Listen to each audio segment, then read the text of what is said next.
दोस्तों, जय यीशु मसीह। पवित्र अनमोल वचन यूट्यूब चैनल में आप सभी का दिल से स्वागत है। ये एक ऐसा प्लेटफॉर्म है जहां आपको यीशु मसीह का संदेश, वचन और बाइबल से जुड़ी दमदार जानकारी मिलती है। यहां आपको नए आइडियाज और कुछ ऐसा मिलेगा जो आपकी सोच और मन को शांत कर सकता है और आपके दुखों को खुशियों में बदल सकता है। चलिए शुरू करते हैं। इससे पहले हमारे चैनल को सब्सक्राइब करना न भूलें और बेल आइकन दबाएं ताकि आप कोई भी वीडियो मिस न करें। धन्यवाद। जय यीशु मसीह। एक और परमेश्वर ने नूह की और जितने बनैले पशु और घरेलू पशु उसके संग जहाज में थे उन सबों की सुधि ली, और परमेश्वर ने पृथ्वी पर पवन बहाई और जल घटने लगा।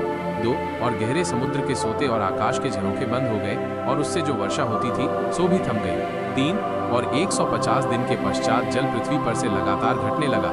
4 7वें महीने के 17वें दिन को जहाज अरारात नाम पहाड़ पर टिक गया। 5 और जल 10वें महीने तक घटता चला गया और 10वें महीने के पहले दिन को पहाड़ों की चोटियां दिखलाई दी। 6 फिर ऐसा हुआ कि 40 दिन के पश्चात नूह ने अपने बनाए हुए जहाज की खिड़की को खोलकर एक कौवा उड़ा दिया। 7 वो जब तक जल पृथ्वी पर से सूख न गया तब तक कौवा इधर उधर फिरता रहा।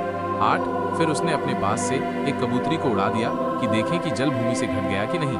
9 उस कबूतरी को अपने पैर के तले टेकने के लिए कोई आधार नहीं मिला, सो वो उसके पास जहाज में लौट आई, क्योंकि सारी पृथ्वी के ऊपर जल ही जल छाया था। तब उसने हाथ बढ़ाकर उसे अपने पास जहाज में ले लिया। 10 तब और 7 दिन तक ठहरकर उसने उसी कबूतरी को जहाज में से फिर उड़ा दिया। 11 और कबूतरी सांझ के समय उसके पास आ गई तो क्या देखा कि उसकी चोंच में जलपाई का एक नया पत्ता है। इससे नूह ने जान लिया कि जल पृथ्वी पर घट गया है। 12 फिर उसने 7 दिन और ठहरकर उसी कबूतरी को उड़ा दिया और वो उसके पास फिर कभी लौटकर न आई। 13 फिर ऐसा हुआ कि 601 वर्ष के पहले महीने के पहले दिन जल पृथ्वी पर से सूख गया। तब नूह ने जहाज की छत खोलकर क्या देखा कि धरती सूख गई है। 14 और दूसरे महीने के 27वें दिन को पृथ्वी पूरी रीति से सूख गई। 15 तब परमेश्वर ने नूह से कहा, 16 तू अपने पुत्रों, पत्नी और बहुओं समेत जहाज में से निकल आ। 17 क्या पक्षी, क्या पशु, क्या सब भांति के रेंगने वाले जंतु जो पृथ्वी पर रेंगते हैं, जितने शरीरधारी जीव जंतु तेरे संग हैं, उस सबको अपने साथ निकाल ले आ कि पृथ्वी पर उनसे बहुत बच्चे उत्पन्न हों और वे फूले फलें और पृथ्वी पर फैल जाएं। 18 तब नूह और उसके पुत्र और पत्नी और बहुएं निकल आईं।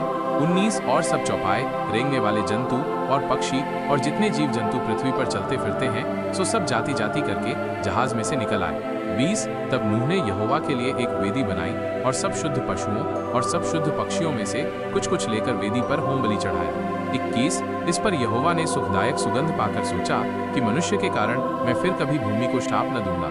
यद्यपि मनुष्य के मन में बचपन से जो कुछ उत्पन्न होता है सो बुरा ही होता है, तो अभी जैसा मैंने सब जीवों को अब मारा है वैसा उनको फिर कभी न मारूंगा। 22 अब से जब तक पृथ्वी बनी रहेगी तब तक बोने और काटने के समय, ठंड और तपन, धूप काल और शीतकाल, दिन और रात निरंतर होते चले जाएं। अगर आपको ये अनमोल वचन अच्छा लगे तो हमारे YouTube चैनल को सब्सक्राइब करें। धन्यवाद। जय यीशु।